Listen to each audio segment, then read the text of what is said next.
Hi hello welcome to T20 world war. ఇవాళ అత్యంత కీలకమైనటువంటి మ్యాచ్ భారత్కి, ముఖ్యంగా సౌత్ ఆఫ్రికా లాంటి ఒక బలిష్టమైనటువంటి జట్టుతో. అంటే మనం అనుకోవచ్చు లాస్ట్ మననే కదా T20 సిరీస్ అయింది, ఆ సిరీస్లో 3-1తో ఇండియా గెలిచింది కదా, ఏం బలిష్టమైన జట్టు అని అనుకోవచ్చు.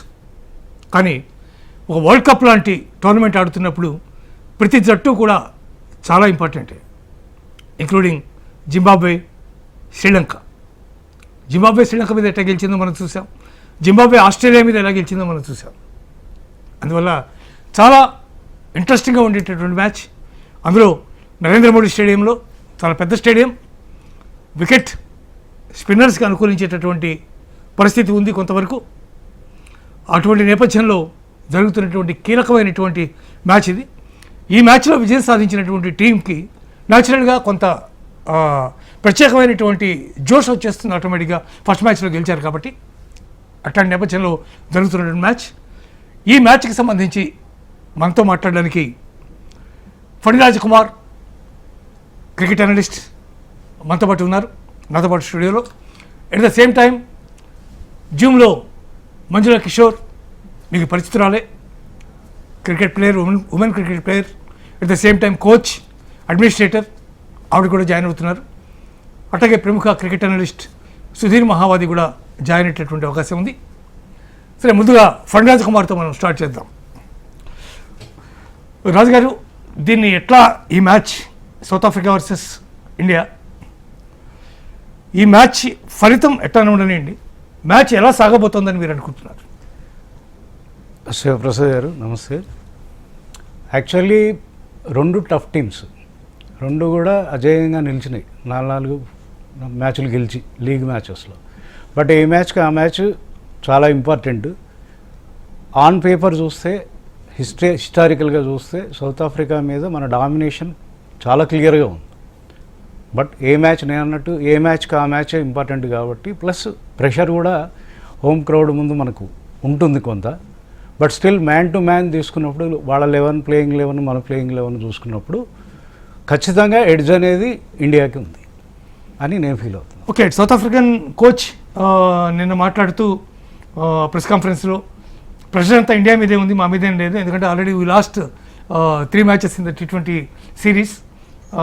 అట్లాంటి పరిస్థితుల్లో ఇప్పుడు ఖచ్చితంగా గెలవాల్సిన పరిస్థితికి ఇండియాకు ఉంది కాబట్టి ప్రెషర్ అంతా ఇండియా మీదే ఉంది, మేము ఫ్రీగా ఉన్నాం అన్నాడు. ఆ మాటతోటే వాళ్ళు ఎంత ప్రెషర్లో ఉన్నారు అనేది అర్థమవుతుంది.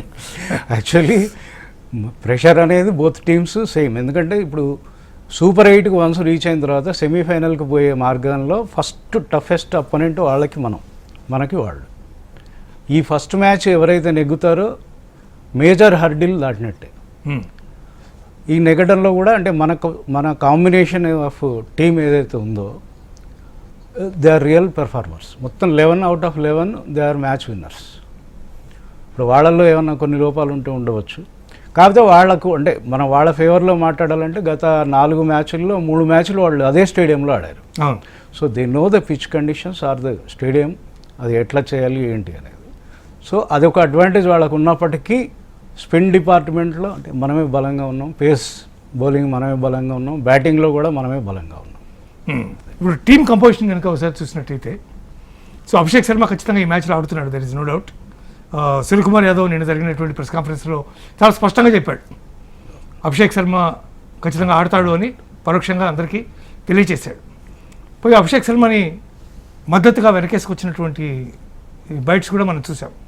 ఆ ప్రెస్ కాన్ఫరెన్స్లో అతను మాట్లాడిన దాని ప్రకారం అభిషేక్ గురించి మాకేం ఆందోళన లేదు, అభిషేక్ గురించి అందరూ ఎందుకు ఆందోళన పడుతున్నారు అనేది మా ఆందోళన అన్నాడు. యాక్చువల్గా ముఖ్యంగా అపోనెంట్ టీమ్స్ ఇంతకాలం పాటు అతను కొడుతూ వచ్చాడు, మేము రిలాక్స్ అయ్యాం, ఇప్పుడు అతను కొట్టలేదు, మేము ఆడుతున్నాం, జస్ట్ గివ్ అండ్ టేక్ మా ఇద్దరి మధ్య అన్నట్టుగా మాట్లాడాడు. అభిషేక్ శర్మ ఈ మ్యాచ్లో ఆడడం గురించి మీరేమనుకుంటారు? అభిషేక్ శర్మ కొత్తగా వాళ్ళు ప్రూవ్ చేసుకోవాల్సిన అవసరం లేదు. గత 2 ఏళ్ల నుంచి మనం అతను బ్యాటింగ్ చూస్తున్నాం. T20లో మోస్ట్ ఎక్స్ప్లోజివ్ బ్యాట్స్మెన్, విధ్వంసకరమైనటువంటి ఇన్నింగ్స్ ఆయన 4 ఓవర్లు అంటే ఆయన ఆడే అంటే 24 బంతులు కనుక అతను ఆడితే, అతనితో పాటు ఇషాన్ కిషన్ కూడా యాడ్ అయితే మనం 200, 220, 240 రేంజ్కి వెళ్ళిపోతుంది. అందులో ఎండ్ అవుట్ లేదు. Just all it is needed is 1 innings. Just ఒక్క ఇన్నింగ్స్ అతను 3 డక్కులు కొట్టాడు కదా అని చెప్పేసి మనం రైట్ ఆఫ్ చేయలేం. బికాజ్ ఆయన టెక్నిక్ ఉంది, ఆయన ప్రూవ్ చేశారు. అభిషేక్ శర్మ ఐ థింక్ అంటే he reserves is best for this match. So ఈ మ్యాచ్లో ఆయన ఖచ్చితంగా కొడతాడని నేను అనుకుంటున్నాను నేను. సో గవాస్కర్ పదే ఇంత క్రితం కూడా థర్డ్ మ్యాచ్ కంప్లీట్ అయిపోయిన తర్వాత, థర్డ్ డక్ అయిపోయిన తర్వాత గవాస్కర్ మాట్లాడాడు, కేవలం ఒక్క రన్ తీస్తే చాలు, ఫస్ట్ ఒక సింగిల్ తీస్తే చాలు, ఆటోమేటిక్గా యువర్ బర్డెన్ విల్ బి మొత్తం అంతా పోతుంది, ఆటోమేటికల్లీ ఎరాడికేట్ అయిపోతుంది. కాబట్టి ఖచ్చితంగా ఒక సింగిల్ తీస్తే చాలు, అతను మళ్ళీ ఫామ్లోకి వస్తాడు అని చెప్పాడు. మళ్ళీ ఈరోజు మాట్లాడుతూ, మ్యాచ్ సందర్భంగా మాట్లాడుతూ, ఈరోజు కూడా Abhishek has to do just ఒక 2-3 సింగిల్స్ తీస్తే చాలండి, అతని టచ్ అతనికి వస్తుంది అనేటువంటి విశ్వాసాన్ని వ్యక్తం చేశాడు సునీల్ గవాస్కర్. ఒకవేళ అతను 2-3 సింగిల్స్ కనుక తీస్తే మళ్ళీ మునుపటి ఫామ్లోకి వస్తాడని మీరు నమ్ముతున్నారా? ఖచ్చితంగా. ఎందుకంటే పిచ్ స్లోగానే ఉంటుంది. ప్లస్ ఇప్పుడు మనం గత మ్యాచ్లో పాకిస్తాన్ మీద మన సూర్యకుమార్ ప్రిపరేషన్ చూసాం మనం నెట్స్లో, ప్రాక్టీస్ సెషన్స్లో. ఎప్పుడైతే వాళ్ళ స్పెషల్ మిస్టరీ బౌలర్ అని చెప్పేసి ఉస్మాన్ తారిక్ ఆయన ఆగి బౌలింగ్ వేయటం మనం చూసాం. అదే బౌలింగ్ ఇమిటేట్ చేశాడు. సో ఇప్పుడు టీమ్స్ మొన్న నెదర్లాండ్స్ కానివ్వండి, పాకిస్తాన్ కానీ ఆఫ్ స్పిన్నర్ తోటి స్టార్ట్ చేశారు, బికాజ్ లెఫ్ట్ హ్యాండ్ బ్యాట్స్మెన్ ఉన్నారని. సో దానికి కూడా వాళ్ళు ప్రిపేర్ అయ్యారు. ఇప్పుడు మోస్ట్ ప్రాబబ్లీ అంటే ఆఫ్ స్పిన్నర్ కేశవ్ మహారాజ్ తోటి వేయించకపోయినా మార్కరం వేసే అవకాశం ఉంది. సో దాన్ని కూడా వీళ్ళు ప్రాక్టీస్ చేశారు. సో ప్రాక్టీస్ చేశారు కాబట్టి నేను అంత ఆయన అన్కంఫర్టబుల్గా ఫీల్ అవుతాడని అయితే అనుకోవట్లేదు అభిషేక్ శర్మ. గవాస్కర్ గారు చెప్పినట్టు సింగిల్స్ డబల్స్ తీయటం అంటే మరీ ఎక్స్ప్లోజివ్గా స్టార్ట్ చేయకుండా చేయటం బెటర్. అంటే ఆ పిచ్ కూడా అలా ఉంది. పిచ్ ఎట్లా ఉందంటే చాలా స్లో పిచ్ అది. So first you have to get into the mood. First ఎక్స్ప్లోజివ్గా వెళ్లకుండా సెటిల్ అయిన తర్వాత కొట్టడం అనేది కరెక్ట్ అది. సో మనతో పాటు మంజుల కిషోర్ గారు కూడా జాయిన్ అయ్యారు, ప్రముఖ క్రికెట్ కోచ్, అడ్మినిస్ట్రేటర్, ప్లేయర్. మంజుల గారు, వెల్కమ్ టు డిబేట్. నా మాట మీకు వినిపిస్తుందా? థ్యాంక్ యూ, వినిపిస్తుందండి. ఇప్పుడు అభిషేక్ శర్మ గురించి చాలా చర్చ జరుగుతుంది. గవాస్కర్ థర్డ్ టైం అతను ఫెయిల్ అయిన తర్వాత మళ్ళీ ఇవాళ కూడా మ్యాచ్కి ముందు కూడా అతను మాట్లాడుతూ, అంటే మ్యాచ్కి సంబంధించినటువంటి అనాలిసిస్లో అతను మాట్లాడుతూ, ఒక్క మ్యాచ్ సింగిల్ లేదా 2-3 సార్లు ఇటు పరిగెత్తి అతను టచ్లోకి వస్తే అద్భుతాలు సృష్టిస్తాడని నేను నమ్ముతున్నాను. ఇప్పటికీ కూడా హీఈస్ ద మాస్టర్ బ్లాస్టర్ అన్నట్టుగా మాట్లాడాడు. మీరేమంటారు? అవునండి, నార్మలీ సైకలాజికల్ ఎఫెక్ట్ చాలా ఉంటుందండి. ఒకసారి కాదు, 2 సార్లు కాదు, 3 సార్లు అతను డక్అవుట్ అయిపోయాడు. సో అది సైకలాజికల్ ఏంటి, ఒక్క రన్ వస్తే చాలు, then that momentum will catch up అనమాట. గవాస్కర్ అన్నట్టుగా ఒక్క సింగిల్ తీసుకుంటే ఆయనకి ఏమంటే మొరైల్ బూస్ట్ అయిపోతుంది. ఆ మొరైల్ బూస్ట్ అయినప్పటి నుంచి అయితే automatically he will settle down and will play. Sanju శాంసన్ని టీంలోకి తీసుకురావాలా అనేటటువంటి ప్రశ్న నిన్న జరిగినటువంటి ప్రెస్ కాన్ఫరెన్స్లో సూర్యకుమార్కి వేసినప్పుడు సూర్యకుమార్ దాని మీద కొంత జోక్స్ కూడా వేసినట్టుగా మనకు కనిపించింది. ఎవరి ప్లేస్లో తేవాలి, నేను అభిషేక్ శర్మ ప్లేస్లో తేవాలా, లేకపోతే ఫస్ట్ లెవెన్ వచ్చేటటువంటి తిలకవర్మ ప్లేస్లో తేవాలా, లేకపోతే నా ప్లేస్లో తేవాలా అని అడిగినటువంటి పరిస్థితి ఉంది. అంటే తద్వారా అభిషేక్ శర్మ మీద వాళ్ళు ఎంత కాన్ఫిడెంట్గా ఉన్నారో టీం అంతా కూడా, including the coach, the captain and rest of the players అందరూ ఎంత కాన్ఫిడెన్స్గా ఉన్నారో మనకు అర్థమవుతుందని భావించచ్చా? అవును, అది భావించవచ్చు. ఎందుకంటే ఇప్పుడు సంజు శాంసన్ కి ఛాన్స్ లేదండి. 2 వికెట్ కీపర్స్ ఎందుకు ఆడిపిస్తారండి? దాని బదులు ఒక ఆల్రౌండర్ ఆడిపించడం బెటర్ కదా. అండ్ అభిషేక్ శర్మ ఇఫ్ ఈ ప్లేస్, అతను ఒక్కసారి ఆయనకి ఆ బ్లాక్, మెంటల్ బ్లాక్ అనేది పోతే అతను he'll give us an explosive start. But then he should be very very thankful that team is backing him up, coach and captain are backing him up. So it's all up to him. వాళ్ళ expectations ఈయన ఎంత మటుకు rise అవుతాడు అని. Okay, Rajkumar గారు, మీరు team composition కనుక చూసినట్టయితే ప్రధానంగా స్పిన్నర్స్కి బాగా ఎయిడ్ చేసేటటువంటి వికెట్ గతంలో చాలాసార్లు చూసాం, రీసెంట్గా కూడా చూసాం. అటువంటి వికెట్ మీద హర్షదీప్ సింగ్కి జట్టులో స్థానం ఉందని మీరు భావిస్తున్నారా, లేదా హర్షదీప్ సింగ్ ప్లేస్లో మరొక స్పిన్నర్ కమ్ ఆల్రౌండర్ ఎవరినైనా ఒకరిని తీసుకునే అవకాశం ఏమైనా కనిపిస్తుందా? మీరు ఎలా అనుకుంటున్నారు? నేను అనుకోవటం అయితే ఒకే ఒక మార్పు, వాషింగ్టన్ సుందర్ ప్లేస్లో అక్షర్ పటేల్ని తీసుకుంటారు. ఎందుకు అంటే ఆ పిచ్ కండిషన్స్ అవన్నీ అక్షర్ పటేల్ లోకల్ ల్యాడ్ అయినా ఆ పిచ్, అహ్మదాబాద్ పిచ్ గురించి బాగా తెలుసు, అండ్ వైస్ కెప్టెన్ కూడా. సరే డ్యూ టు డిఫరెంట్ రీజన్స్ ఆయన లాస్ట్ మ్యాచ్లో ఆయన్ని రెస్ట్ ఇచ్చినప్పటికీ ఈ మ్యాచ్లో మాత్రం ఖచ్చితంగా అక్షర్ పటేల్ అది ఒకటే చూస్తున్నాను నేను. హర్షదీప్ సింగ్ని మాత్రం తీస్తారని అయితే నేను అనుకోవట్లేదు. ఎందుకు అంటే Harshdeep Singh against Quinton de Kock గత మ్యాచ్ల్లో 8 మ్యాచ్ల్లో 4 సార్లు అతనే తీశాడు వికెట్ హర్షదీప్ సింగ్. సో ఆ అడ్వాంటేజ్ని ఇండియా వదులుకోదు. సో ఖచ్చితంగా బౌలింగ్ డిపార్ట్మెంట్లో ఆయన ఉండటం వల్ల మనకు బలమే కానీ అంటే మోర్ దాన్ 100 వికెట్స్ తీశాడు ఆయన హర్షదీప్ సింగ్ రికార్డ్ టైంలో. సో హర్షదీప్ సింగ్ని అంటే వదులుకోరు ఆ పిచ్ మీద. ఎందుకంటే ఎంత స్పిన్కు మీకు ఇది చేసినప్పటికీ కూడా స్పిన్ వేయడానికి మనకు అభిషేక్ శర్మ ఉన్నాడు, ఇంకా అవసరమైతే తిలక్ వర్మ కూడా బిసైడ్స్ వరుణ్ చక్రవర్తి అండ్ అక్షర్ పటేల్. ఇంకో 2 ఆప్షన్స్ కూడా మనకు బౌలింగ్ ఆప్షన్స్ ఉన్నాయి. సో శివం దూబేతో పాటు హార్దిక్ పాండ్యా, బుమ్రా అండ్ ఈయన Harshdeep. So they will become pace quartet. Kuldeep యాదవ్ని ఈ మ్యాచ్కి డ్రాప్ చేస్తారని అనుకుంటున్నారు? కుల్దీప్ యాదవ్కి ప్లేస్ లేదు మరి. ఎందుకు అంటే ఇప్పుడు మీరు ఇంకా ఎవరిని బ్యాట్స్మెన్ తీసేయాలి అంటే రింకు సింగ్కి వస్తుంది. రింకు సింగ్ అనే అతను లైవ్ వైర్ ఫీల్డ్లో ఫీల్డింగ్ కానివ్వండి, క్యాచింగ్ కానివ్వండి అద్భుతంగా చేస్తున్నాడు ఆయన బ్యాటింగ్ లోలో దీంట్లో శివం దూబేతో పాటు. సో అక్కడ ఛాన్స్ లేదు కుల్దీప్కి ఇప్పుడు ఉన్న ప్రస్తుతం ఉన్న ఫామ్ను బట్టి. ఓకే, మంజుల్ గారు, రాజ్ కుమార్ గారు అంటున్నారు ఖచ్చితంగా ఎట్టి పరిస్థితుల్లోనూ హర్షదీప్ సింగ్ని ఆడిస్తారు, టీంలో ఒకే ఒక మార్పు జరుగుతుంది, మళ్ళీ తన్ని వాషింగ్టన్ సుందర్ని డ్రాప్ చేసేసి వైస్ కెప్టెన్ మళ్ళీ టీంలోకి తీసుకుంటారు అని చెప్పి ఆయన చెప్తూ ఉన్నటువంటి ఇది కనిపిస్తుంది మనకి. హర్షదీప్ సింగ్ ఖచ్చితంగా ఆడిస్తారని చెప్తున్నారు. మీరు being an administrator of the cricket some times కోచ్గా కూడా మీరు ఉన్నారు, మీరైతే ఇట్లాంటి పరిస్థితుల్లో మీరు ఎట్లాంటి డెసిషన్ తీసుకుంటారు? ఇప్పుడు బౌలింగ్ 4 పేసెస్ ఉన్నారు కదా, యాక్చువల్లీ వికెట్ అంత పేసెస్ కి కండ్యూసివ్ కాదు. అండ్ ఇంకొకటి ఏంటంటే కౌంటర్ ప్లాన్ ఏం చేయొచ్చు అంటే మనము we should also start 1 end with spinner. ఆ స్పిన్నర్ స్టార్ట్ చేయగానే ఏమైపోతుంది, ఆ మొమెంటం అది స్పీడ్ వేసే బాల్ వీళ్ళు కొట్టడం కూడా ఫాస్ట్ కొట్టే బదులు spinners they have to wait and hit అన్నమాట. కొంచెం మొమెంటం తగ్గిపోతుంది. దానివల్ల even I feel they should bowl with spinner and 1 pace bowler. Harshdeep ఏమంటే ఈజ్ అ వికెట్ టేకర్ అండి. ఈ moves the ball well. Wickets పడిపోతే మనం ఫస్ట్ పవర్ ప్లేలో వికెట్ పడిపోతే వాళ్ళ మీద చాలా ప్రెషర్ ఉంటుంది, మనకి అప్పర్ హ్యాండ్ గెయిన్ అయిపోతుంది. So is a wicket taker. And Bumrah of course other end నుంచి actually who's going to open the bowling, that is one dilemma for Indian team అన్నమాట. అంటే ఇటీవల కాలంలో చాలా రకాలైనటువంటి బౌలింగ్ చేంజెస్ చేస్తున్నారు. ఎట్లాగంటే ముందు స్పిన్నర్తో స్టార్ట్ చేసినా కూడా బుమ్రాని మిడిల్ ఓవర్స్లో తీసుకొచ్చినటువంటి సందర్భాలు ఉన్నాయి, 4-5 ఓవర్లు అయిపోయిన తర్వాత తీసుకొచ్చిన సందర్భాలు ఉన్నాయి. అట్లాగే హర్షదీప్ని కూడా అట్లాగే చేయొచ్చు కావాలనుకుంటే. కానీ the coach and the management, the captain ఎట్లా చూజ్ చేస్తారని మీరు అనుకుంటున్నారు? హర్షదీప్ సింగ్ ఉండాలనుకుంటారా, లేదా అక్షర్ పటేల్ వచ్చేస్తాడు మళ్ళీ ప్లేస్లో తప్ప హర్షదీప్ని పెట్టుకోరు, మళ్ళీ కుల్దీప్ యాదవ్ని పక్కన పెడతారని మీరు అనుకుంటున్నారా? కుల్దీప్ యాదవ్ డౌట్ఫుల్ అండి. కుల్దీప్ యాదవ్ ఎందుకంటే ఇతను మంచి బ్యాట్స్మెన్ కూడా కదా, and is vice captain of the team. Due to some other reasons he didn't play the last match. Akshar Patel is a very good bowler and long handle bat కూడా చేస్తాడు, రన్స్ కూడా తేగలుగుతాడు లోవర్ ఆర్డర్ లో.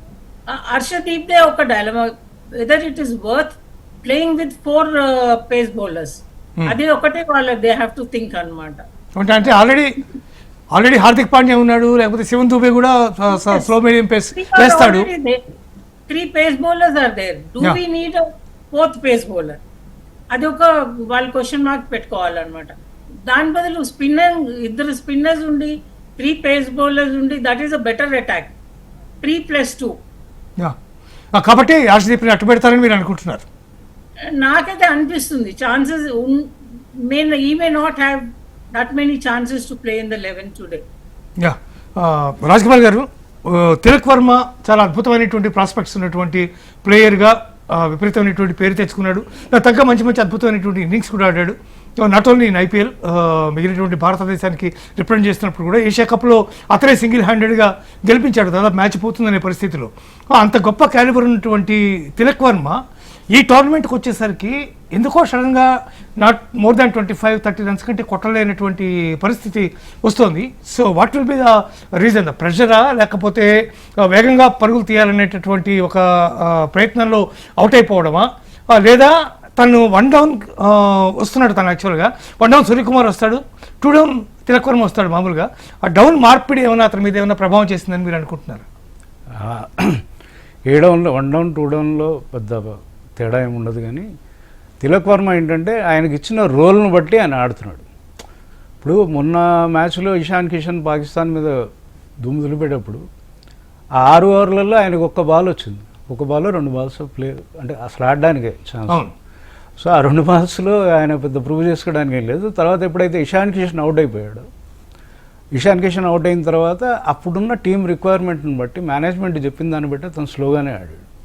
But there is అంటే no doubt about his capability. He can switch gears at any time. Okay, అంటే అతన్ని top order కాకుండా ఒకటి కొంచెం కిందకి కనుక ఒకటి జరిపితే కిందికి అవసరం లేదండి. కిందకి ఎందుకంటే కింద మనకు శివం దుబేను రూపంలో ప్లస్ మన హార్దిక్ పాండ్యా వీళ్ళు చాలా ఎక్స్ప్లోజివ్ హిట్టర్స్. సో మనకు టాప్లోనే ఒక టాప్ బ్యాట్స్మెన్ అవుట్ అయితే తొందరగా అక్కడ స్టెబిలైజ్ చేసేవాడే 1 డౌన్. లేదా అంటే అతన్ని షీట్ యాంకర్ రోల్ లాగా నువ్వు ఉండు అని చెప్పారు అతనికి. మేనేజ్మెంట్ నుంచి క్లియర్ ఇన్స్ట్రక్షన్స్ ఉన్నాయి, ఏంటి నువ్వు you don't go for natural drives, మీరు అక్కడ నిలబడండి అంతే, స్టాండ్ ఇవ్వండి, సూర్య వస్తాడు, సూర్య చూసుకుంటాడు అంతే. సో దాని ప్రకారం అతను ఆడుతున్నాడు. సో మంజుల గారు, ఇప్పుడు మనం చూస్తున్నాం ఇద్దరు కూడా చాలా ఎక్స్ప్లోజివ్ బ్యాట్స్మెన్ ఇద్దరు కూడా ఉన్నారు. అటు అభిషేక్ శర్మ కానీ, మరోవైపు అభిషేక్ శర్మతో పాటు ఇషాన్ కిషన్ ఇద్దరు కూడా చాలా పెద్ద ఎక్స్ప్లోజివ్ బ్యాట్స్మెన్, ఇద్దరు కూడా చాలా అద్భుతంగా బ్యాటింగ్ చేస్తారు, భారీ షాట్లు కొడతారు. అంటే ఇట్లాంటి నేపథ్యంలో ఒకళ్ళు ఖచ్చితంగా షీట్ యాంకర్ రోల్ పోషించాల్సినటువంటి అవసరం ఖచ్చితంగా టీంలో ఉంది. కాబట్టి ఆ బాధ్యతని అప్పచెప్పడం వల్లే తిలక్ వర్మ అలా ఆడుతున్నాడు, అంతకు మించి పరుగులు చేయలేకపోయేటటువంటి పరిస్థితి ఉంది అని మీరు కూడా అనుకుంటున్నారా? అట్లా కాదు, యాక్చువల్లీ వాళ్ళిద్దరు ఎంత ఎక్స్ప్లోజివ్ ఉన్నా ఈయన డక్అవుట్ అయిపోతున్నాడు కదండి Abhishek Sharma. So that's why the pressure is on the person who's coming next అన్నమాట.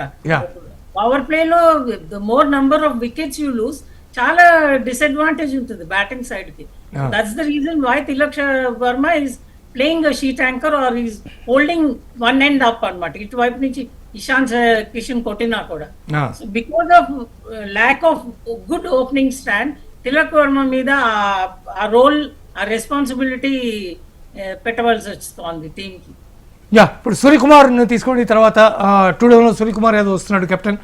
తను కూడా తన న్యాచురల్ గేమ్ ఆడలేకపోతున్నాడు, చాలా ఎక్స్ప్లోజివ్గా డిఫరెంట్ షాట్స్ కొడుతూ ఈవెన్ కొన్నిసార్లు వికెట్ దగ్గర విన్యాసాలు చేస్తూ పడిపోయి షాట్లు కొట్టినటువంటి సందర్భాలు చాలా ఉన్నాయి. సో అటువంటి బ్యాట్స్మన్ సడన్గా ఒకసారిగా తను వికెట్ దగ్గర నిలబడాల్సినటువంటి పరిస్థితి ఏర్పడుతోంది. ఫస్ట్ మ్యాచ్ మనం చూసాం, యూఎస్ఏతో ఆడినటువంటి మ్యాచ్లో అతను ఆడకపోతే మ్యాచ్ పోయేది. ఈవెన్ అతను రిటర్న్ క్యాచ్ కనుక వాళ్ళు పట్టుకుని ఉంటే మ్యాచ్ అప్పుడే అయిపోయేది. అట్లాంటి పరిస్థితి క్రియేట్ అయింది ఆ సందర్భంగా. తర్వాత మ్యాచ్లో కూడా సూర్యకుమార్ కొంతవరకు తనే షీట్ యాంకర్ రోల్ పోషిస్తున్నట్టుగా మనకి అనిపిస్తుంది. కారణం ఏంటంటే ఒకసారిగా దాంట్లోంచి ఇట్లా ట్రాన్స్ఫార్మ్ అవ్వడానికి ఏంటి కారణం? కూడా అయిపోయినందువల్ల కలిగేటటువంటి అదనపు బెనిఫిట్ ఉంది. అదేమంటే ఆయనకి క్యాప్టెన్సీ రెస్పాన్సిబిలిటీ ఉంది కదండి. ఆయన బీయింగ్ అ క్యాప్టెన్ ఆయన కూడా ఒక అట్లా ఎక్స్ప్లోజివ్ ఇన్నింగ్స్ అని లేదు, రెక్లెక్ షాట్స్ ఆడాల్సి వస్తుంది. You have to take your chances. When you take your chances నువ్వు అవుట్ అయ్యే ఛాన్సెస్ కూడా ఎక్కువ ఉంటాయి కదా. అతను కూడా అవుట్ అయిపోతే మళ్ళీ ప్రెషర్ పడిపోతూ ఉంటుంది అందరి మీద. That's captaincy responsibility could be the reason why is playing that cautious innings. Otherwise is a natural stroke player, ఆయన కొడతాడు అతను. కానీ కంటిన్యూస్గా వరుసనే ఇప్పుడు ఎట్లాగో అభిషేక్ ముందే పోతున్నాడు ప్రతిసారి. ఇప్పుడు మీరు చెప్పినట్టుగా తిలక్ వర్మ అవుట్ అయ్యి వెంటనే మళ్ళీ ఇతను కూడా అవుట్ అయిపోయి, ఇషాన్ కిషన్ అవుట్ అయిపోయి, సూర్యకుమార్ కూడా అవుట్ అయిపోయి, ఒకసారిగా కింద ఉండేటటువంటి మిగిలినటువంటి బ్యాట్స్మెన్ హిట్టర్స్ మీద, ముఖ్యంగా హిట్టర్స్ అని ఎవరినైతే ప్రత్యేకంగా మనం భావిస్తామో వాళ్ళందరి మీద తీవ్రమైనటువంటి ప్రెషర్ పడుతుంది. హార్దిక్ పాండ్యా కానీ, శివన్ దుబే కానీ, తర్వాత వచ్చాడు రింకు సింగ్ కానీ. రింకు సింగ్ పెద్దగా బ్యాటింగే యాక్చువల్గా రావట్లేదు. Last 1 hour maximum 3-4 balls 5 balls కంటే ఎక్కువ రానటువంటి పరిస్థితి ఉంది. కాబట్టి పైన స్లో డౌన్ అయిపోవడం వల్ల దాదాపు 180-190కి వెళ్ళాల్సినటువంటి స్కోరు 160 దగ్గరే ఆగిపోతుంది. ఒక్కో సందర్భంలో మనం న్యాచురల్గా 220-230 కూడా వెళ్ళిపోతాం అనుకున్న సందర్భంలో 190కి మనం కన్ఫర్మ్ అయినటువంటి పరిస్థితి కూడా కనిపిస్తుంది. కాబట్టి ఇది కొంతవరకు జట్టు మీద వ్యతిరేక ప్రభావం చూపించే అవకాశం లేదని మీరు అంటారా? ఏమంటే ఇవాళ గ్రౌండ్ కూడా చాలా పెద్ద గ్రౌండ్ అండి. Ahmedabad it's huge ground, boundaries పెద్దగా ఉంటాయి. అంత ఈ పెద్ద టార్గెట్ పెట్టుకొని అనవసరంగా దాని ప్రెషర్ మీద అవుట్ అవ్వడం కూడా ఒక రిస్కీ ఫ్యాక్టర్ అన్నమాట. ఈ చిన్న చిన్న పార్ట్నర్షిప్స్ బిల్డ్ చేయాలి ఇండియన్స్. ఇప్పుడు ఎట్టాగో ఫస్ట్ వికెట్ పడిపోతుంది. Hopefully we should keep our fingers cross. ఇవాళ Abhishek Sharma if is playing in the 11 ఆయన మంచి స్టార్ట్ ఇస్తాడని అనుకోవాలి. అతను will get back into his form. Actually form is temporary, class is a permanent issue. So ఆయనకి class ఉంది, nobody is doubting his class. It's only the mental block which he needs to overcome అనమాట. ఒకవేళ మన opening partnership గిన power ప్లేలో ఒక 50-60 runs ఇచ్చారు అనుకోండి, ఇవాళ మన Indian batting will transform in to power packed batting line-up which it already has. They will even score runs accordingly అనమాట. గారు, రింకు సింగ్ చాలా మంచి బ్యాట్స్మెన్ యాక్చువల్గా. సో ఐపీఎల్తో టోటల్గా అతను ఒక పెద్ద ఎక్స్ప్లోజివ్ బ్యాట్స్మెన్గా బయటకు వచ్చినటువంటి పరిస్థితి. తర్వాత ఇండియన్ టీంలోకి వచ్చాడు. కానీ అతనికి ఇవ్వాల్సినటువంటి రికగ్నైజేషన్ కానీ, అతనికి ఇవ్వాల్సినటువంటి ఛాన్సెస్ కానీ రింకు సింగ్కి ఎక్కడ ఎక్కువగా రానటువంటి పరిస్థితి మనకి చాలా సంవత్సరాలుగా మనం చూస్తున్నాం. ఏదో రకంగా అతన్ని పక్కన పెట్టాల్సినటువంటి పరిస్థితి వస్తుంది. సో రింకు సింగ్ ఇప్పుడు టీంలో ఉన్నాడు, ఓ హిట్టర్ రోల్ పోషిస్తున్నాడు. లాస్ట్ మూమెంట్లో ఓ 6 2 4 లేదా 2 6 2 4 కొట్టేసి అతను తన పాత్ర ముగించేస్తున్నాడు. ఒకటి రింకు సింగ్ను కనుక బ్యాటింగ్ ఆర్డర్లో ప్రమోట్ చేసి కొంచెం ముందు కనుక పంపిస్తే ఒకవేళ రింకు సింగ్ మరింత బాగా పెర్ఫామ్ చేసే అవకాశం ఉందా? ఖచ్చితంగా టెక్నిక్ ఉంది. కాకపోతే ఈ ప్రయోగాలు ఈ స్టేజ్లో చేసే బదులు లీగ్ మ్యాచెస్లో వీక్ టీమ్స్ మీద ఓపెనర్ గాను వన్ డౌన్ గాను పంపించుంటే బాగుండేది. ఇప్పుడు సూపర్ 8 లెవెల్కి వచ్చిన తర్వాత ఇక్కడ మ్యాక్సిమం మార్పులు చేయటం అనేది అంత అభిలషణీయం కాదు. ఎందుకు అంటే ఇప్పుడు ఏ చిన్న మార్పు చేసినా టీమ్ బ్యాలెన్స్ అనేది చాలా ఇంపార్టెంట్.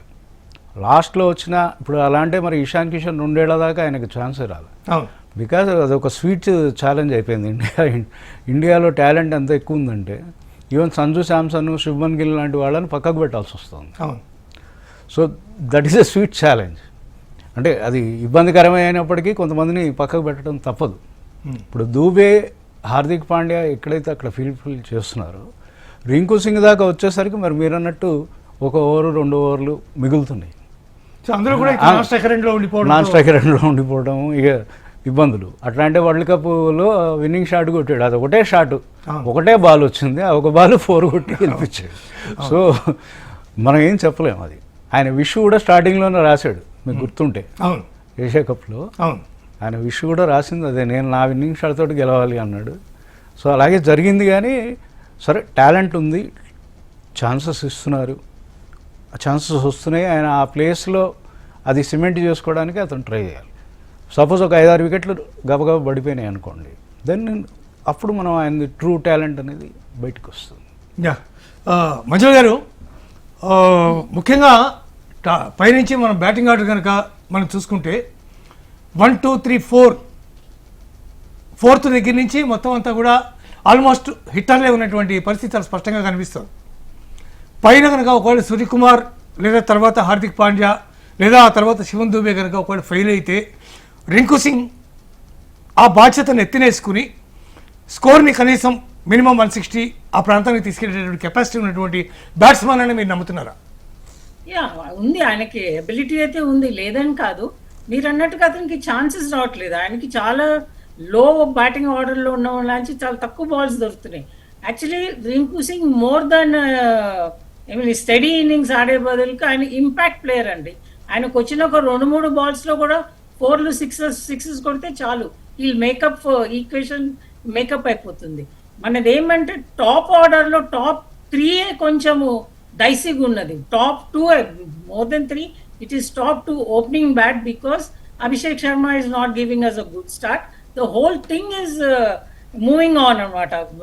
ఏమంటారు, క్యారీ డౌన్ అయిపోతుంది అది ఫెయిలియర్ మూలాంచి. So it is up to the team management to decide whether Abhishek Sharma should be given more and more chances or just ఈ స్టేజ్లో అతనికి ఛాన్స్ ఇచ్చి మళ్ళీ ఇట్లా అవుట్ అయిపోయి ఒకవేళ కొడితే నథింగ్ లైక్ దట్. కొడితే నథింగ్ లైక్ దట్. ఒకవేళ కొట్టకపోతే ది సేమ్ సిచ్యువేషన్ మనము లీగ్ స్టేజ్ లో ఏం సిచ్యువేషన్ ఉంది అదే situation will face in the super 8 stage లో కూడా. పై అతను మార్చాం కాబట్టి ఈ రకంగా జరిగింది అనేటటువంటి మాట కూడా వస్తుంది. అట్లా ఎందుకు అవుతుంది? ఎందుకంటే ఆయన కొట్టలే కదా. వేరే వాళ్ళు performance, those who are performing are not getting a chance.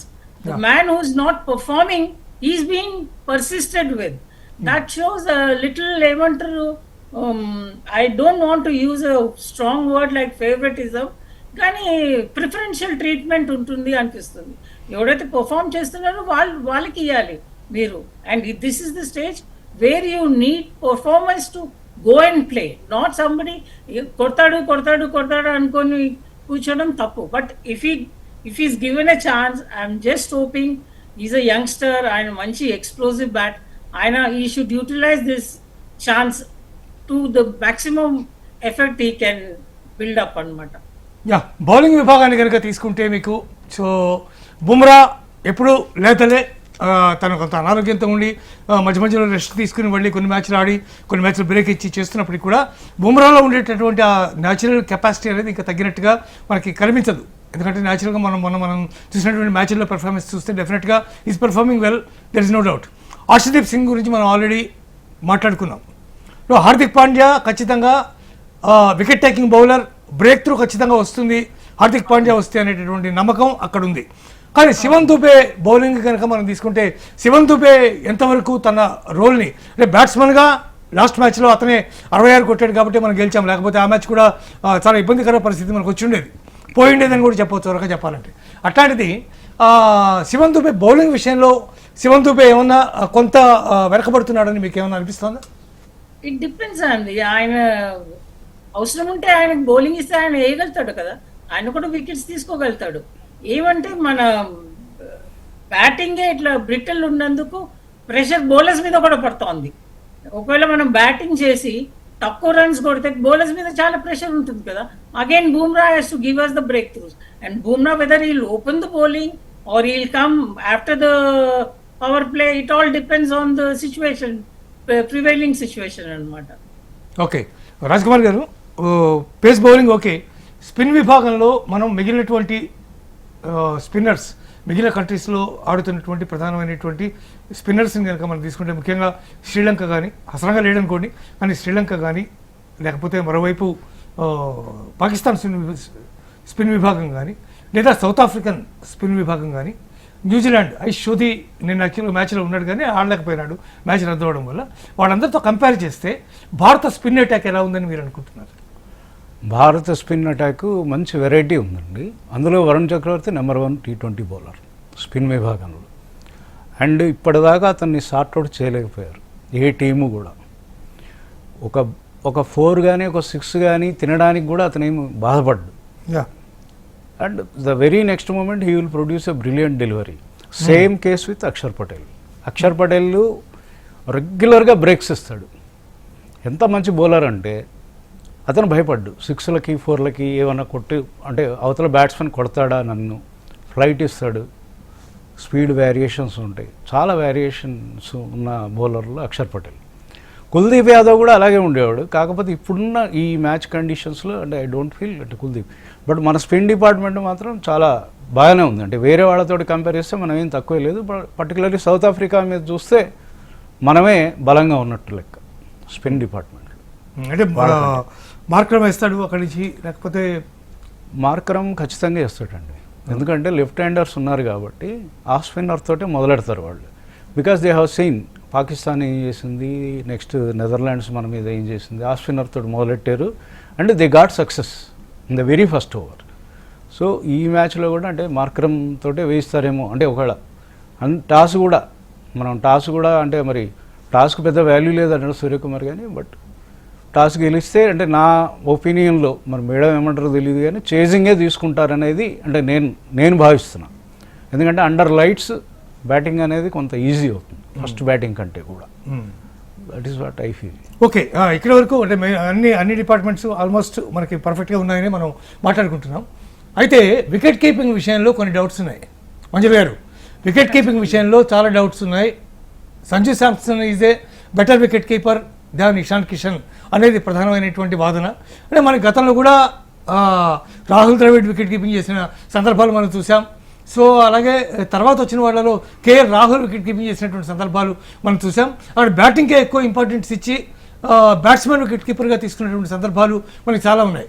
కానీ ఇషాన్ కిషన్ కొన్ని కీలకమైనటువంటి సందర్భాల్లో మొన్న జరిగినటువంటి ఇన్సిడెంట్ వరుసనే ఇషాన్ కిషన్ క్యాచ్ వదిలేయడం, ఆ వెంటనే బౌండరీ లైన్ దగ్గర కుల్దీప్ యాదవ్ క్యాచ్ వదిలేయడంతో హార్దిక్ పాండ్యా చాలా గట్టిగా స్క్రీన్ మీద మనం చూసాం. నెంబర్ 1 తను వదిలేశాడు, నెంబర్ 2 ఇతను వదిలేశాడు అని బాగా తీవ్రమైనటువంటి ఉద్వేగానికి లోనవడం మనం చూసాం. వికెట్ కీపర్ బ్యాట్స్మెన్ అనేది బ్యాట్స్మెన్ బేస్గా ఉండాలనుకుంటున్నారా మీరు, లేదా కీపర్ ప్రధానం తర్వాత బ్యాటింగ్ లైక్ సైద్ కిర్మానీ అని మీరు అనుకుంటున్నారా? యాక్చువల్లీ ఇప్పుడు ఏమంటే ఈ ఫార్మాట్ లో Ishan Kishan is doing well అండి. వన్స్ 1-2 అట్లా అయిపోతాయి. It's not that is not able to take or anything, అట్లా అయిపోతుంది ఆ సిచ్యువేషన్ బట్టి. But is okay keeper. And Sanju Samson ఈయనతో కంపేర్ చేస్తే ఆయనే ఎక్స్ట్రాడినరీ కీపర్ కూడా కాదు. వీళ్ళిద్దరితో కంపేర్ చేస్తే పంత్ చాలా మంచి కీపర్ కదా. But why is not being in the team at all? So Ishan Kishan is doing a good job. Sanju Samson ఏమంటే ఈజ్ నాట్ రిలయబుల్ అండి. ఆయన ఎక్స్పెక్టేషన్స్ చాలా ఉన్నాయి. ఆయన సోషల్ మీడియాలో ఆయనకున్నంత సపోర్ట్ అసలు ఎవరికి లేదు. Is more of a social media player than real player in true sense అనమాట. ఆయనకి ఇచ్చిన ఛాన్సెస్ అలా ఎప్పుడు కూడా సంజు శాంసన్ సాఫ్ట్ డిస్మిసల్ అయిపోతాడు. ఆయన మంచి బౌలింగ్ అవుట్ అవడు, ఈ జస్ట్ థ్రోస్ వికెట్ మంచిగా ఆడుతూ ఈ సాఫ్ట్ డిస్మిసల్ అయిపోతాడు. So I think they should go with Ishan Kishan only. ఆయన బ్యాటింగ్ ఎక్స్ప్లోజివ్ బ్యాటింగ్, అంత ఎక్స్ప్లోజివ్ బ్యాటింగ్ సంజు శాంసన్ ఇయ్యలేడు కదా. So it's always better to go with Ishan Kishan only as a keeper cum bat. అంటే బేసికల్గా ఇప్పుడు స్పెషలిస్ట్ ఓపెనర్ ఉన్నాడు, లేదా స్పెషలిస్ట్ ఓపెనింగ్ బౌలర్ ఉన్నాడు like Bumrah. అట్లాగే వికెట్ కీపింగ్ అనేది స్పెషలిస్ట్ జాబ్ న్యాచురల్గా. మామూలుగా అందరూ చేసేది కాదు, ఇట్స్ ఏ స్పెషలిస్ట్ జాబ్. దానికి ఒక అంటే పార్ట్ టైం కీపర్గా ఉండేటువంటి వ్యక్తికి ఉండేటటువంటి డిఫరెన్స్ క్యాచ్లు తీసుకోవడంలో కానీ, స్టంపింగ్స్ చేయడంలో కానీ, లేదా అవి ఆ డిఫరెన్స్ మనకు కనిపిస్తుంది. ముఖ్యంగా స్పిన్నర్స్ బౌలింగ్ చేసేటప్పుడు బాల్ డివియేట్ అయ్యి ఫెయింట్ ఎడ్జ్ తీసుకుని వచ్చినప్పుడు చాలా వేగంగా వస్తుంది బాల్. అటువంటిప్పుడు బంతిని క్యాచ్ చేయడం కానీ, ఈ specialist keeper better than these makeshift wicket keepers అని అంటున్నారు. అవును, అది specialist is specialist. But I don't think even Sanju Samson is a specialist. Specialist is Rishabh Pant.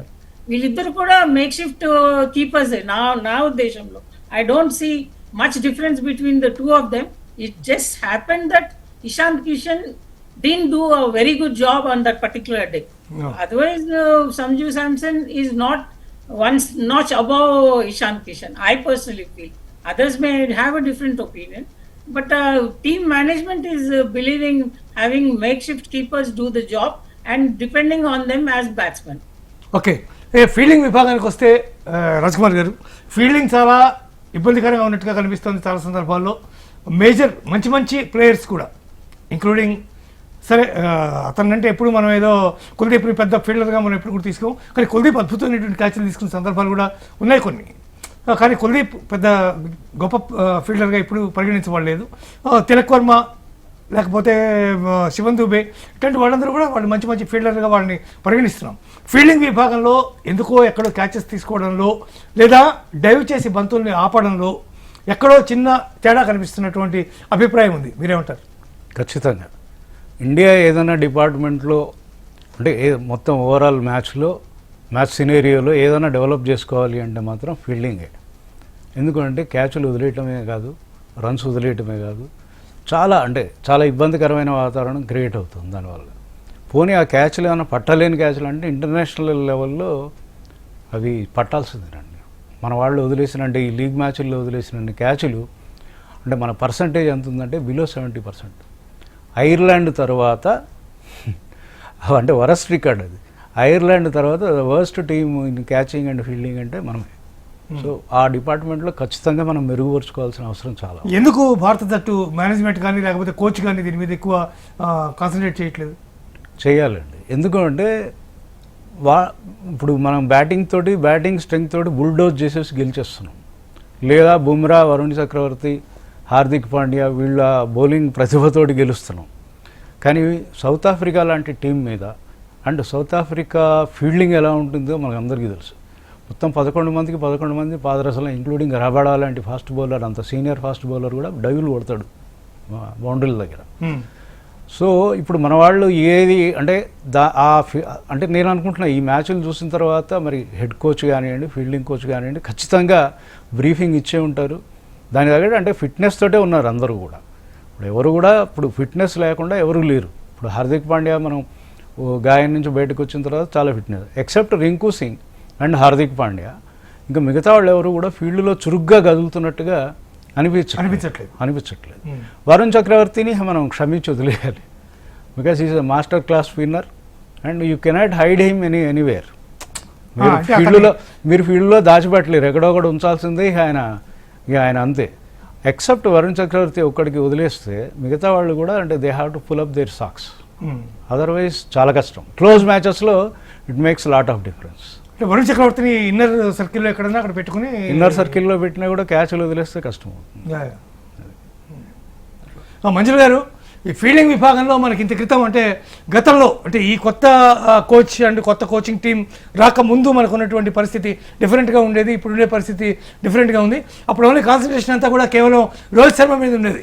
ఆయన ఒక్కడే ఫిట్గా లేడు, సరిగ్గా కదలట్లేదు, లేకపోతే డైవ్ కొట్టట్లేదు, ఏదో రకమైనటువంటి విమర్శలు వస్తూ ఉండేవి. మిగిలిన వాళ్ళంతా బాగున్నారనే ఫీలింగ్ ఉండేది. ఈ రోజు అసలు ఎవరు బాగా చేయట్లేదు, ఒకరిద్దరు తప్ప అనే పరిస్థితి వస్తుంది. అవును, ఇది యాక్చువల్లీ ఇది పెద్ద గ్రౌండ్ కాబట్టి వాళ్ళు రన్నింగ్ బిట్వీన్ ద వికెట్స్ కూడా 1s and 2s and 3s convert చేసేసుకుంటారు వాళ్ళు సౌత్ ఆఫ్రికన్స్. మనోళ్ళు చాలా షార్ప్ గా ఫీల్డింగ్ చేయాలి అండ్ త్రో కూడా మంచిగా చేయాలి. షార్ప్ త్రోస్ ఇన్నర్ సర్కిల్లో మీరు ఉన్నప్పుడు షార్ట్ సింగిల్స్ తీసుకున్నప్పుడు మీరు డైరెక్ట్ వికెట్లు కొట్టాలి. అందులో ఎంతమంది కొడుతున్నారు ఇప్పుడు ఉన్న బౌలర్ ఇన్నర్ సర్కిల్లో ఫీల్డింగ్ లో చాలా తక్కువ మంది అట్లా రన్అట్ డైరెక్ట్ వికెట్స్ కొట్టేది ఉంటున్నారు. But I think when compare to south Africa, Indian fielding is కొంచెం పూరే అనుకోవాలండి. వాళ్ళది చాలా మంచి fielding side south Africa. And that is the strength with which they will go. That will add to their batting and bowling also. వాళ్ళు bowling అప్పుడు మంచి catches, run-outs and fielding చేస్తే అది impact వాళ్ళ బ్యాటింగ్ మీద కూడా కడుతుంది. తక్కువ స్కోర్ ని చేయాల్సి వస్తుంది వాళ్ళు. మన సిచ్యువేషన్ కాబట్టి ఫీల్డింగ్ డెవలప్ అయితే మనం మిగిలిన టీమ్స్తో మనం కంపేర్ చేస్తే మనం చాలా స్ట్రాంగ్గా ఉన్నామని చెప్పుకోవాలి, అంతే కదా? Yes we are below par. Actually below పారే అనాలి. ఇప్పుడు ఆ ఇంటర్నేషనల్ స్టేజ్ లో మీరు ఇట్లాంటి ఫీల్డింగ్ చేస్తే how can you expect to win matches? They say catches win the matches. ఇప్పుడు ఇక్కడ క్యాచెస్ వదిలేస్తే మ్యాచెస్ ఎక్కడ గెలుస్తారండి? అండ్ ఈ స్టేజ్ లో రాజ్ కుమార్ గారు చెప్పినట్టుగా కేవలం బుల్డోజ్ చేసేసి బ్యాటింగ్తో బుల్డోజ్ చేసావు, బౌలింగ్లో బుల్డోజ్ చేసావు మనం గెలుస్తున్నాం తప్ప ఫీల్డింగ్ వల్ల మాత్రం కాదు. ఎస్, ఇప్పుడు చాలా we have to pay heavy price if you do like that. You have to buckle up and do your fielding. 100% fielding ఇవాళ బాగా చేయాలి మనం. అంటే ఇప్పుడు మన గ్రూప్లో మనతో పాటు ఇప్పుడు రేపు పొద్దున్న జింబాబ్వేతో మ్యాచ్ 26వ తారీఖు ఉంది. 1st తారీఖు మళ్ళీ వెస్టిండీస్తో మ్యాచ్ ఉంది. వాళ్ళు కూడా చాలా అద్భుతమైనటువంటి ఫీల్డింగ్ చేస్తున్నారు. బ్రిలియంట్, అసలు అందరు బాగా చేస్తున్నారండి. చెయ్యండి మనోళ్ళు టు సర్టన్ ఎక్స్టెంట్. శ్రీలంక వాళ్ళు కానీ వాళ్ళు కొన్ని బ్లైండ్ క్యాచెస్ తీసుకున్నారు వాళ్ళు.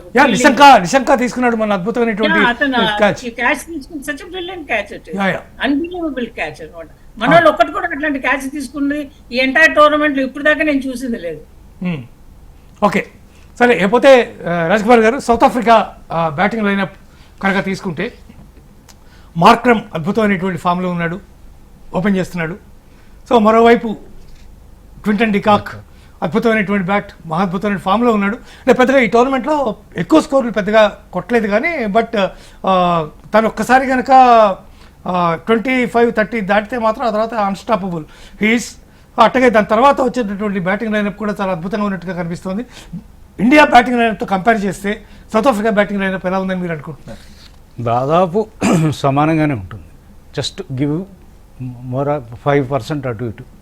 ఎందుకంటే ఇప్పుడు మీరు అన్నట్టు Markram, de Kock, Rickelton, Brevis and Marco Jansen వీళ్ళందరూ కూడా స్టబ్స్ ఎక్స్ట్రాడినరీ అంటే T20 ప్లేయర్స్ వీళ్ళు.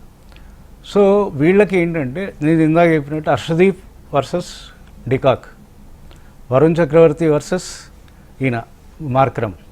వీళ్ళు ఏంటంటే వాళ్ళ పెట్స్ అనమాట. నాలుగు సార్లు 5 సార్లు అవుట్ చేసిన వాళ్ళు వీళ్ళు. సో వాళ్ళని సమర్థం. బుమ్రా వర్సెస్ మిల్లర్ని ఎన్నోసార్లు అవుట్ చేశాడు బుమ్రా. సో అది ఎఫెక్టివ్గా ఇప్పుడు ఇందాక మేడం అన్నట్టు ఓపెనింగ్ బుమ్రా వేస్తాడా అంటే ఆ మ్యాచ్ సిచ్యువేషన్ని బట్టి ఇప్పుడు ప్లాన్ ఏ ఒకటే పెట్టుకొని పోవటం అనేది ఎప్పుడు కూడా ఇట్లాంటి వాటిలో ప్లాన్ ABCD 4 ఉండాలి. అంటే ఫస్ట్ బ్యాటింగ్ మనం చేస్తే ఏం స్ట్రాటజీ, లేదా సెకండ్ మనం బ్యాటింగ్ చేస్తే మనం స్ట్రాటజీ ఏంటి, బౌలింగ్లో ఎలా బ్యాటింగ్లో ఎలా.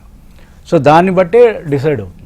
సో ఫస్ట్ హర్షదీప్ సింగ్ హార్దిక్ పాండ్యా తోటి స్టార్ట్ చేసినా పర్వాలేదు, లేదు డైరెక్ట్గా స్పిన్నర్ని యూజ్ చేసి అక్షర్ పటేల్కో ఇచ్చేసి వరుణ్ చక్రవర్తి ఎట్లయినా ఫిఫ్త్ ఓవర్ కానీ 6th ఓవర్ కానీ లేదా just before ending of the power play తీసుకొని చేయటం అనేది ఒక పద్ధతి. మేడం చెప్పినట్టు చాలా పెద్ద స్టేడియం అది, స్పిన్నర్స్ను కౌంటర్ చేయటం అంత ఈజీ కాదు.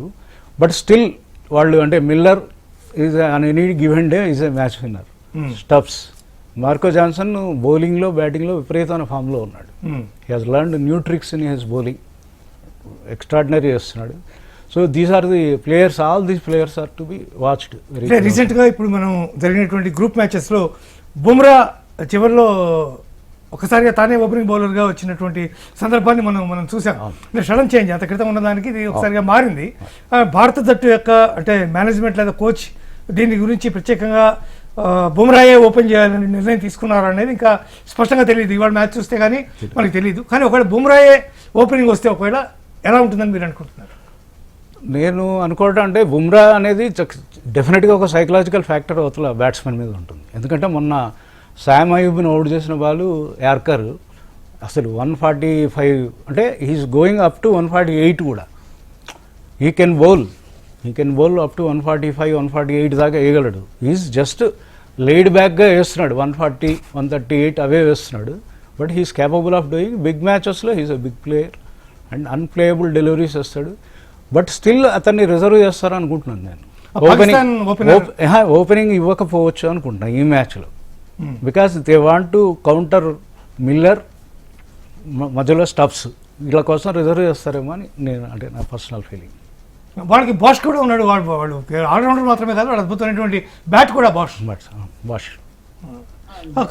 మేడం మీరు చెప్పండి, బుమ్రాని ఓపెనింగ్ తీసుకొచ్చేటటువంటి ఫార్మాట్ని రీసెంట్గా తీసుకొచ్చారు లాస్ట్ మ్యాచ్లో.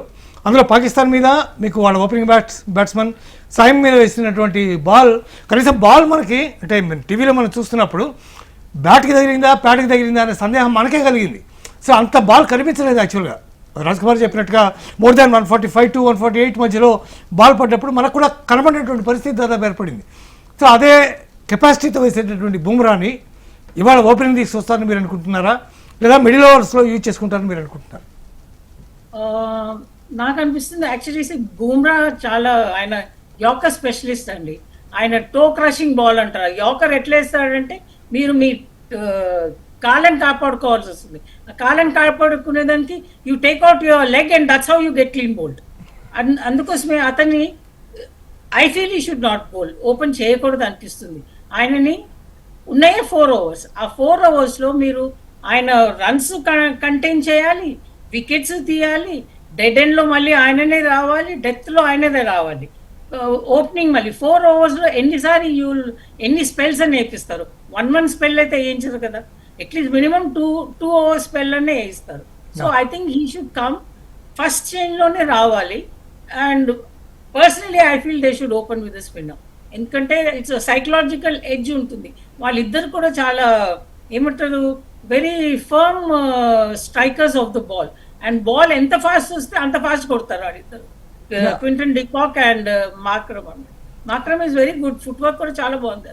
ఈవెన్ ఇండియా గెలిచినటువంటి T20 world cup, last T20 world కప్లో కూడా బుమ్రాని మధ్యలో 1 over, ఫస్ట్ 2 overs వేయించిన తర్వాత మధ్యలో 1 over, లాస్ట్లో మళ్ళీ 1 over వేయించినట్టుగా నాకు గుర్తు యాక్చువల్గా అనుకుంటున్నాను నేను. బట్ అంటే అది అక్కడ ఉండే పరిస్థితులు, కెప్టెన్ యొక్క డెసిషన్, లేకపోతే batsmen how long the batsmen were there in the crease అనే దాని మీద ఆధారపడి ఉంటుంది. ఇకపోతే సౌత్ ఆఫ్రికా బౌలింగ్ కనుక మనం కంపేర్ చేసుకుంటే ఒకసారిగా కేశవ్ మహారాజ్ ప్రధానమైనటువంటి స్పిన్నర్ వాళ్ళకి, కేశవ్ మహారాజ్తో పాటు మార్క్రమ్ స్పిన్ వేస్తున్నాడు.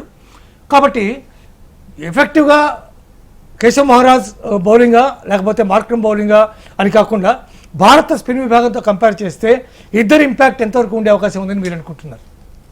Actually Bharat spin bowling attack is better than these అండి. వాళ్ళది పేస్ బౌలింగ్ అటాక్ చాలా బాగుంది. బికాస్ దే హ్యావ్ రబాడా ఉన్నాడు, నిటిల్ ఉన్నాడు, ఆయన చాలా మంచి వేరియేషన్ ఉంది. యాన్సన్ ఉన్నాడు. ఆ హైట్ నుంచి ఈజ్ ఆల్మోస్ట్ 6'7". ఆ హైట్ నుంచి షార్ట్ ఆఫ్ లెంత్ వేసినా కూడా బాల్ ని కొట్టడం చాలా కష్టం ఆయనని. ఫ్రంట్ ఫుట్ లో వచ్చి బ్లైండ్ గా మనము ఐపీఎల్ లో 6 కొట్టారు, అట్లా కొట్టలేరు ఆయన. మన spin bowling is better, but they have a better pace bowling attack. Marco Jansen ప్రధానంగా అంటే నేను అనుకోవడం ఓపెనింగ్ బౌలింగే. ఒకవేళ మార్క్రమ్ ఫస్ట్ వచ్చి బౌలింగ్ చేసినా కూడా ఆ ఎండ్ నుంచి రబాడాని కానీ లేకపోతే ఎంగిడిని కానీ తీసుకురాకుండా మార్కో యాన్సన్ని తీసుకొస్తాడు ఇషాన్ కిషన్ మీద అనేది నా వ్యక్తిగతమైనటువంటి అభిప్రాయం. బికాజ్ ఎందుకంటే is left hander, the moving ball from there మీకు హాఫ్ అండ్ మిడిల్ మీద పడిన తర్వాత బాల్ స్వింగ్ అయ్యేటటువంటి విధానంలో ఇషాన్ కిషన్ డెఫినెట్గా దాన్ని పాయింట్ మించి కానీ లేకపోతే కుట్టే ప్రయత్నం చేస్తాడు. డెఫినెట్గా it may go for a catch definitely. బహుశా అలా చేస్తారని నేను అనుకుంటున్నాను. మీరేమంటారు? ఎస్ వాళ్ళు యాక్చువల్లీ ఫస్ట్ ఆఫ్ ఆల్ వాళ్ళు మన బ్యాట్స్మెన్ కి విడ్త్ ఇయ్యరండి, కొట్టడానికి విడ్త్ ఇయ్యరు. They bowl up to the stumps అనమాట. జస్ట్ షార్ట్ ఆఫ్ బాల్స్ వేస్తేనే మీరు కొట్టగలుగుతారు కదా. ఆయనకి వైడ్ వేస్తే వీళ్ళు విడ్త్ ఇస్తే జస్ట్ ముందర బ్లైండ్కి వచ్చి కొడతారు. అట్లా చేయకుండా they bowl short of good length and make them play on the back foot and keep them quiet అనమాట. మీరు అన్నట్టుగా left arm spinner, left arm pace bowling, the ball will come into the left handers. The ball which is coming into left hander, అది వాళ్ళు point లో కొట్టినా కూడా it's a dicey shot అనమాట. There are more chances of when the ball comes in, it becomes very difficult for batsmen to score, special left handers. South Africa bowling అంటే దాదాపు Rabada అనేటటువంటి feeling ఉంది రాజ్ కుమార్ గారు. అటువంటి రబాడా ఎందుకో ఈ టోర్నమెంట్లో కొంత తన ప్రభ కొంచెం తగ్గినట్టుగా అనిపిస్తుంది. అసలు వికెట్ రానటువంటి సందర్భాలు కూడా ఉన్నాయి ఈ ప్రిలిమినరీ మ్యాచెస్లో. రబాడా ఇంపాక్ట్ ఎంతవరకు భారత జట్టు మీద ఉండే అవకాశం ఉందని మీరు అనుకుంటున్నారు? ఫాస్ట్ బౌలర్స్లో అంటే ఇప్పుడున్న ప్రజెంట్ ఫామ్ మీద చూస్తే రబాడా కంటే కూడా జాన్సన్ అండ్ ఎంగిడి వీళ్ళు మన మీద అంటే ప్రభావం చూపించే అవకాశం ఉంది. రబాడా యార్కర్ వేసినా మన వాళ్ళు అలవగానే ఎదుర్కొంటారు. స్పీడ్ కూడా తగ్గింది, ఏజ్తో పాటు మరి కొంత తగ్గినట్టు అనిపిస్తుంది ఆయన రబాడా. ఎఫెక్టివ్నెస్ అయితే తగ్గింది due to various reasons. Form కోల్పోయి ఉండొచ్చు, లైన్ అండ్ లెంగ్త్, ఆ లయ దొరకపుచ్చుకుంటే అతను ఎఫెక్టివ్ బౌలరే. కానీ ఇప్పుడున్న సిచ్యుయేషన్స్లో రబాడా కంటే కూడా Jansen and Ngidi more accurate and more lethal. రబాడాని పక్కన పెట్టే అవకాశం ఉందా? పెట్టరు. రబాడాని పక్కకు పెట్టే ఛాన్స్ అయితే లేదు. రబాడాని పక్కకు పెట్టరండి. ఎందుకంటే అంత మరీ తీసిపడేయాల్సినంత, అంటే ఇప్పుడు 4 ఓవర్లలో 50 రన్లు 60 రన్లు ఇచ్చే బౌలర్ అయితే కాదు. వికెట్ తీయకపోయినా కూడా ఎకనామికల్లీ అంటే కొంత రెస్ట్రిక్ట్ చేసే అవకాశమే ఉంది అనిపిస్తుంది. మంజుల్ గారు, మీకు రబాడాతో పాటు ఎంగిడి కూడా చాలా కాలం నుంచి సౌత్ ఆఫ్రికా జట్లో ఉన్నాడు. చాలా అద్భుతమైనటువంటి బౌలింగ్తో ఆకట్టుకునేటటువంటి కెపాసిటీ ఉన్నటువంటి బౌలర్. ముఖ్యంగా ఈ టోర్నమెంట్లో చాలా వరకు ఎంగిడే ప్రధానంగా వికెట్లు తీసుకునేటువంటి సందర్భాలు ఉన్నాయి యాన్సన్తో పాటు. ఇట్లాంటి కండిషన్లో ఎంగిడి యొక్క బౌలింగ్ ఎఫెక్ట్ ప్రధానంగా సూర్యకుమార్ యాదవ్ కానీ లేకపోతే తర్వాత వచ్చేటటువంటి తిలక్ వర్మ కానీ మిగిలినటువంటి ఆల్రౌండర్స్ ఎవరైతే ఉన్నారో వాళ్ళ మీద ఎంతవరకు పడే అవకాశం ఉంది? How can our batsmen will deal with Ngidi? ఆయనది actually is got more variation than Rabada అండి. ఇప్పుడు రబాడాకి ఈ పర్టికులర్ గ్రౌండ్ లో ఒక అడ్వాంటేజ్ ఏమంటే గ్రౌండ్ పెద్దగా ఉన్నది కాబట్టి వీళ్ళు స్లాష్ చేసిన అక్కడ డీప్ థర్డ్ మ్యాన్ ని పెడితే రన్స్ అట్లా 6కి వెళ్ళిపోయే ఛాన్సెస్ లేవు అనమాట. మన ఇండియన్స్ సూర్యకుమార్ కొడతారు చూడండి, థర్డ్ మ్యాన్ మీద 6 అట్లా కొట్టేదానికి కొంచెం తక్కువ. బట్ ఇంగిని is a very very good bowler. ఆయన ball will swing in the air. ఆయనకి స్లో బాల్ కూడా చాలా డిసెప్టివ్ బౌలింగ్ చేస్తాడు. స్లో బాల్ చాలా డిసెప్టివ్ వేస్తాడు, అది కనిపెట్టడం కష్టం అనమాట. మన వాళ్ళు బ్లైండ్ గా ఫ్రంట్ ఫుట్ లో వెళ్ళి కొట్టేదానికి చేస్తే అవుట్ అయ్యే ఛాన్సెస్ చాలా ఉంటాయి. ఈజ్ అ బెటర్ బౌలర్ మీరు అన్నట్టుగా. ఇప్పుడు సూర్యకుమార్, మీరు ఎగ్జాంపుల్ చెప్పినట్టుగా సూర్యకుమార్ కానీ లేకపోతే ఇషాన్ కిషన్ కానీ out side the off stump వెళ్తున్నటువంటి బంతిని నెమ్మదిగా ట్యాప్ చేసి పైనుంచి దాని పేస్ వినియోగించుకుని 6 కొడదామని చేస్తే ప్రయత్నం కనుక చేస్తే వికెట్ కోల్పోయే ప్రమాదం ఎక్కువ ఉందని మీరు అంటున్నారు. ఎక్కువ ఉందని కాదు, ఆయన 6లు అయితే వెళ్ళవు కదా. బికాస్ అంత ఫాస్ట్ వికెట్ అయితే కాదు Ahmedabad wicket. It's good wicket. At fiery pace అయితే లేదు, because the ground is big. ఆయన కొట్టినా కూడా అతను బౌండరీ బయట వెళ్ళే ఛాన్సెస్ అయితే లేవు అతని బౌలింగ్ లో. So Okay. Will be effective, Rabada will be effective. వాళ్ళ pace bowling is very good అండి. మన స్పిన్నర్స్ ఉన్నారు అండ్ బూమ్రా యాకర్స్ వేసి తీయాలి మనకు వికెట్స్. ఇప్పుడు మనకున్నటువంటి పరిధుల్లో వాళ్ళ బౌలింగ్ అటాక్లో ప్రధానంగా కేశవ్ మహారాజ్ ఒక్కడే కొంత వీక్ లింక్ కనిపిస్తున్నాడా, లేకపోతే మార్క్రమ్ బౌలింగ్లో కూడా బాగా భారీ షాట్లు కొట్టేటటువంటి అవకాశం ఉందని మీరు నమ్ముతున్నారు? మార్క్రమ్ ఏంటంటే ఈజ్ ఆఫ్ స్పిన్నర్ కదా, మనందరు లెఫ్ట్, మన batting lineup left handers. So off spinner అంటే ఆయన ఈ should attack middle and of వేస్తే కొంచెము ఆయన కంటైన్ చేయగలుగుతాడు. లెగ్ అండ్ మిడిల్ వేసారంటే మన వాళ్ళు బాగా స్వీప్ చేస్తారు అతన్ని. స్వీప్ చేసి మిడ్ వికెట్ నుంచి స్వీప్ ఫైన్ లెగ్ కొట్టగలుగుతారు అది అతను. But Maharaj is the most seasoned bowler.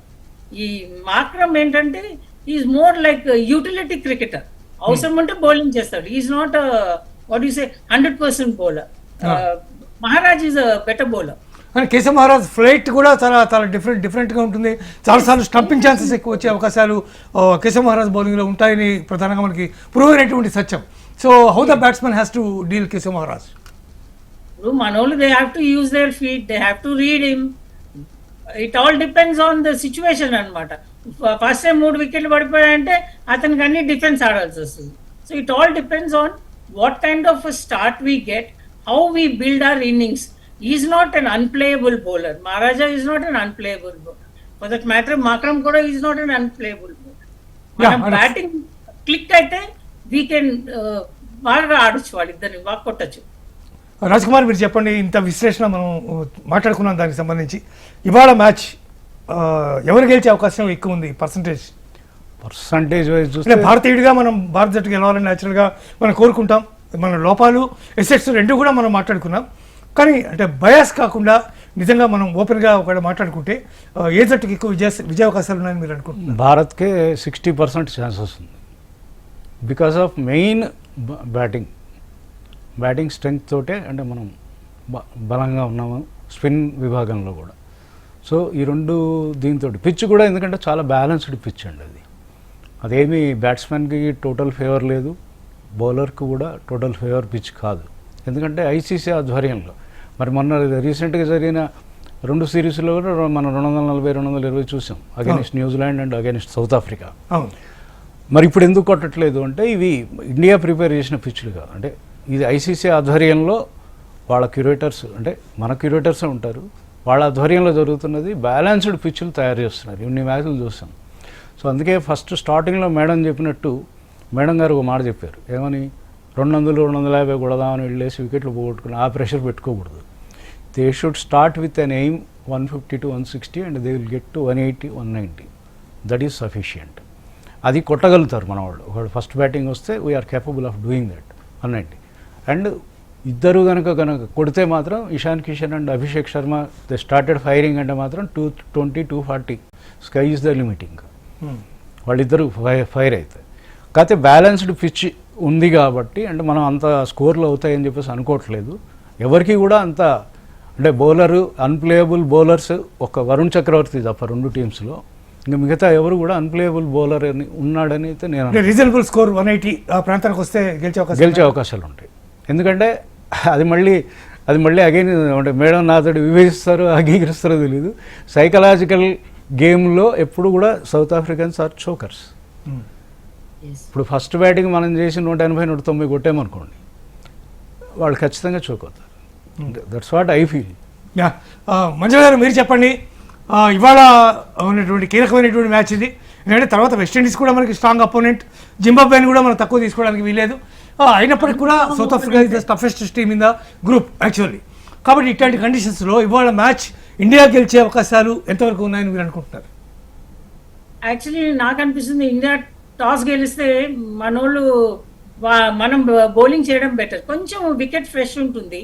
ఆ ఫ్రెష్నెస్ ని మన బౌలర్స్ మంచిగా యూటిలైజ్ చేయాలి. Because on the bowling side వాళ్ళకి బెటర్ బౌలింగ్ సైడ్, మనం బ్యాటింగ్ చేస్తే మనకి కొంచెం ప్రాబ్లమ్స్ రావచ్చు. But if you're bowling first, we should utilise the wicket freshness of the wicket nicely. And Raj Kumar garu చెప్పినట్టుగా సౌత్ ఆఫ్రికన్స్ ఆర్ ఫేమస్, వాళ్ళు chokers అని. Even last time మనం లాస్ట్ వరల్డ్ కప్ T20 కూడా మనము we won against them only కదా finals. Correct correct. So we have we have an upper. Mentally batting అనేది చాలా మంచిగా ఉందండి. వాళ్ళ bowling and the fielding they have an upper hand. But mental strength we can withstand. వాళ్ళు మనం చేసినా కూడా మనం వాళ్ళు మంచిగా చేసేయచ్చు కదా. Yeah, thank you so much Manjula Kishore garu for the valuable contribution. Thank you Phani Raj Kumar garu. ఇదే ఇవాటి స్పెషల్ డిబేట్. భారత జట్టు విజయావకాశాలు ఎక్కువ ఉన్నాయని మన దగ్గరకు వచ్చినటువంటి ఈ ఎక్స్పర్ట్స్ కూడా చెప్తూ ఉన్నారు. ఆత్మస్థైర్యంతో కనుక ముందుకెళ్తే డెఫినెట్గా విజయం మందే అనేటువంటి భావన వాళ్ళు వ్యక్తం చేస్తున్నటువంటి పరిస్థితి. ఏదేమైనా భారత జట్టు గెలవాలని మనందరం కూడా కోరుకుందాం. చూస్తూనే ఉండండి HM TV.